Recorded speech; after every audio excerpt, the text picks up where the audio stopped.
Bhagavate Vas. Namo Bhagavate Vasudevaya. Namo Bhagavate Vasudevaya. Hare Krishna, dear devotees. Thank you very much for joining today. Last week was the disappearance days of Raghunath Das Goswami, Raghunath Bhatt Goswami, and Krishna Das Kaviraj. And we didn't get a chance to have a look at Krishna Das Kaviraj's life and times. So I thought we'd do that today. But of course, I'd like to congratulate everybody for the start of the Damodar month of Kartik. And we hopefully will get a quick chance to talk about Damodar. But from now on, most of the satsangs will be relating to the month of Damodar and this fantastic Damodar Leela. And we are very fortunate to be able to engage in some bhakti during this month, because everything multiplies by 1,000 times. Whatever bhakti we do is just magnified hugely. But before we start, I wanted to give devotees a darshan of Bal Gopal, who has, we did the Abhishek yesterday and he's arrived at home, and immediately he's taken a very prominent place. And I wanted to just share his seating arrangements here. Take the computer. So we just take, let me just do the, sorry. Spotlight. Yeah.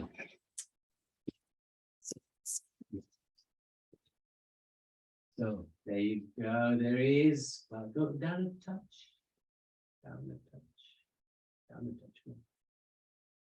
There he is, Bhagopal, looking glorious. He's huge.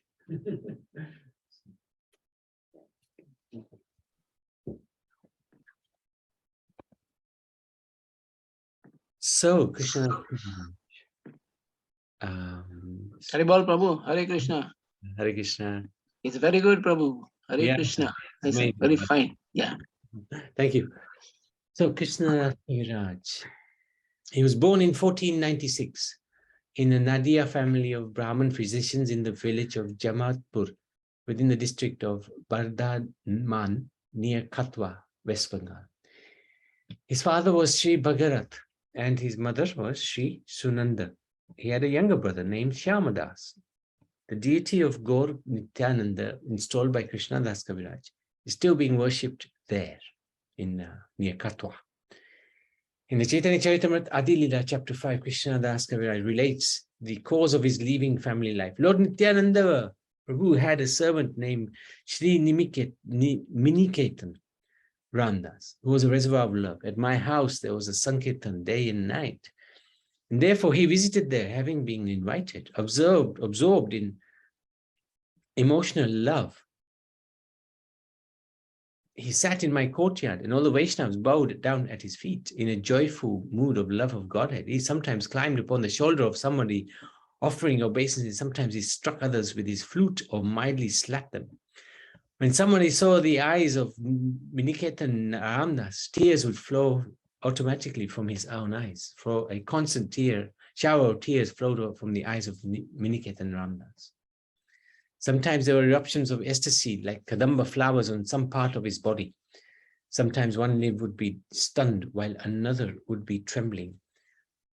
Whenever he shouted aloud the name Nityananda, the people around him were filled with great wonder and astonishment. One respectable Brahmin named Sri Gaura Nava Mishra was serving the deity when Miniketan was seated in the yard. This Brahmin did not offer him respect. Seeing this, Sri Ramdas became angry and spoke. Here I find the second Ramaharshana Sutta, who did not stand to honor when he saw Lord Balaram. After saying this, he danced and sang to his heart's content. But the Brahmin did not get angry, for he was then serving Lord Krishna.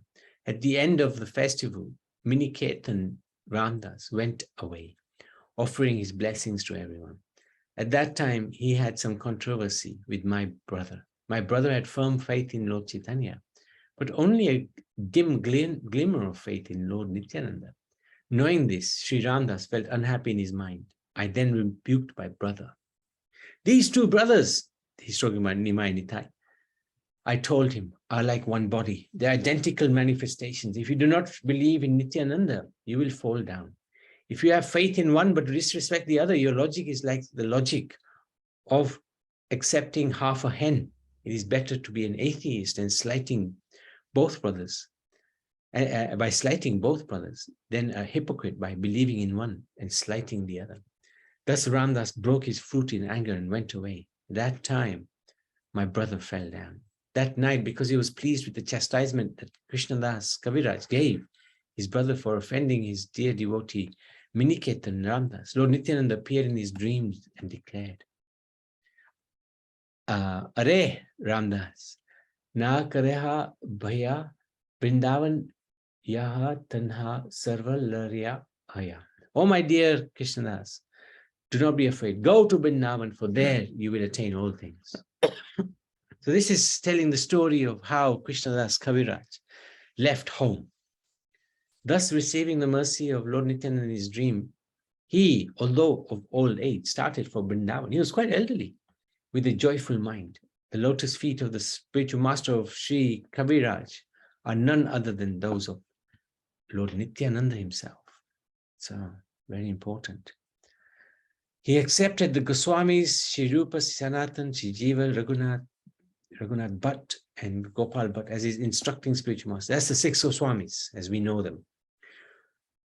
Mahaprabhu's Vrindavan devotees approached Krishnadas Kaviraj, asking him to write down a full version of these pastimes, for it had not been done. If it's not done, it will be forgotten. Vrindavan Das Thakur, the authorized biographer of Sri Chaitanya Mahaprabhu and equal to Vyasdev, had described the early pastimes of Lord Chaitanya.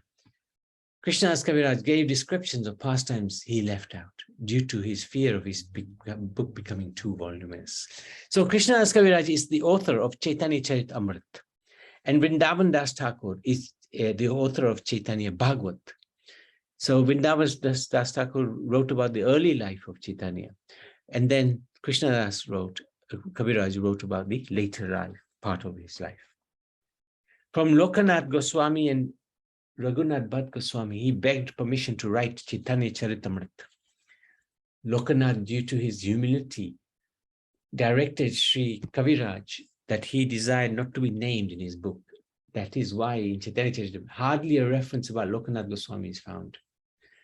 Krishnadas Kaviraj then went to the deity of Madan Mohan and asked him for permission to do so.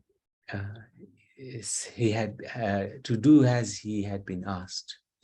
In front of all the prominent contemporary members of the Gaudiya community in Vrindavan, garland fell from Madan Mohan's neck. This was taken by all who were present as a sign of the Lord's approval, and they let out a joyous cheer. Madan Mohan's pujari picked up the garland and placed it on Krishnadas Kaviraj's chest, joyfully taking the garland as a symbol of the deity's wishes. Krishnadas Kaviraj began to write his biography of the Lord in great humility. He also wrote Sri Govinda Lilamrit, which is a really fascinating book, which describes all the different parts of the day of Radha Krishna Leela. Also wrote Krishna Kanamrit commentary, Saranga Rangada Tika. According to the Prema Vilas, however, Krishnadas Kaviraj took initiation from Raghunath Das Goswami. So either it's Nityananda or Raghunath Das Goswami. In the temple, there is a wooden sandal, which is said to have been Krishnadas Kaviraj's. His cottage and samadhi are in Radhakund. His disappearance took place after that of Raghunath Das Goswami on Shukla Dwadasi Tithi of the month of Ashwina. So there you go. There's the place in Radhakund known as his Samadhi. This is Krishnadas Kaviraj. And Krishnadas Kaviraj here is, where is he? There he is. Kastin Manjari. He's Kastin Manjari, very important Manjari. The oldest copy existing copy of Chaitanya Charitamrita in a old temple tucked away in a street near Roy Bazaar in Vrindavan is the oldest existing copy of Srila Krishnadas Kaviraj's Goswami's epic Chaitanya Charitamrita. Over 350 years old, it sits in a cabinet in a room near the altar. In 1982, Sri Harishan Karadas, the head priest, donated 475 precious manuscripts that have been with the temple for 400 years to the Vrindavan Research Institute. But he kept the Madhya Leela portion of the Chaitanya Charitamrita. His son, Govinda Sankar Sharma, kindly invited us to take darshan of the presiding deities, Shishi Radha Nandakumar, as well as the old copy of Chaitanya Charitamrita. Visiting the ancient temple, seeing the old deities, and touching the historic book made for yet another amazing day in Vrindavan. So this is the Krishnadas Kaviraj's Madhya Leela, original writing, original manuscript. So fascinating. Krishnadas Kaviraj ki jai. So I'll just stop there.